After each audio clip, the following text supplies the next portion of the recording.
This is Next Weather.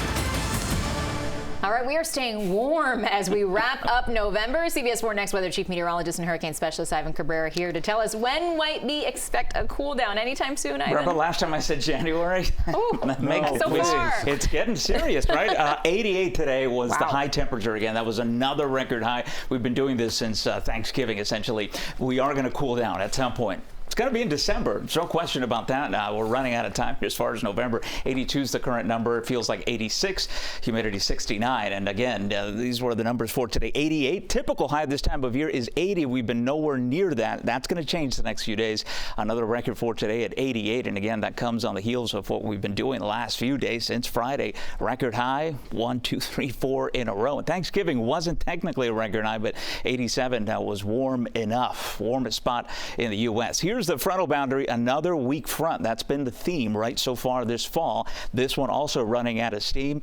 Just a couple of showers associated with it, and then behind it, what we're going to do is we're going to get temperatures at least back to near average. It's still going to be a couple of degrees above average, so we're looking at low 80s, but nothing that I see anywhere in the near future as far as any significant drop in temperature here across South Florida. So enjoy our late summer as it continues. Here are the next 3 hours. Here, a couple little showers model picking up on that as they continue pushing down along that frontal boundary, which, by the way, will hang out with us the next few days. It's not going to overcast us. There's not that much moisture available, but it will be enough, I think, for some gusty east winds to bring in some Atlantic showers.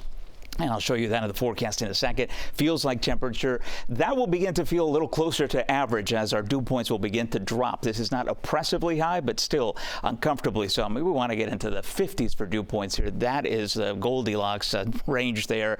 Anything below 50, then it starts getting a little bit too dry. So how are we looking? Well, the next few days here, you see the oppressive, very humid conditions, and then a big drop for the weekend. Not a big drop in temperature, but I think as far as humidity, it'll get us to where we need to be to feel more comfortable. But for now, Tuesday and Wednesday, again, along that front, now we have this east wind. It's going to tighten things up a little bit, so that means the gusts will start getting a little bit stronger, and then we'll get this front coming in. Ahead of it, we'll have a few showers developing, I think, for Thursday and then into Friday, but the humidity drop won't be until the weekend. So here the next 3 days, you're not going to see much, but there's that easterly flow developing. And again, once you get that, no matter how much moisture you have up top, and it's not a lot, still at the surface enough for a couple little showers to kind of sneak in here. Very difficult to time these, but it's not going to be anything significant.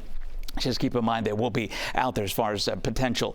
Nothing in the next 5 days will take us through the end of hurricane season. Days left to bring it on here. We are done with this as far as anything developing out there. As far as temperatures tomorrow, low to mid 80s, and I'll leave you with the 7-day forecast, which will show the breezy conditions taking over. Rain chances again coming up to about 30% with those coastal showers, and then that big drop in humidity for the weekend.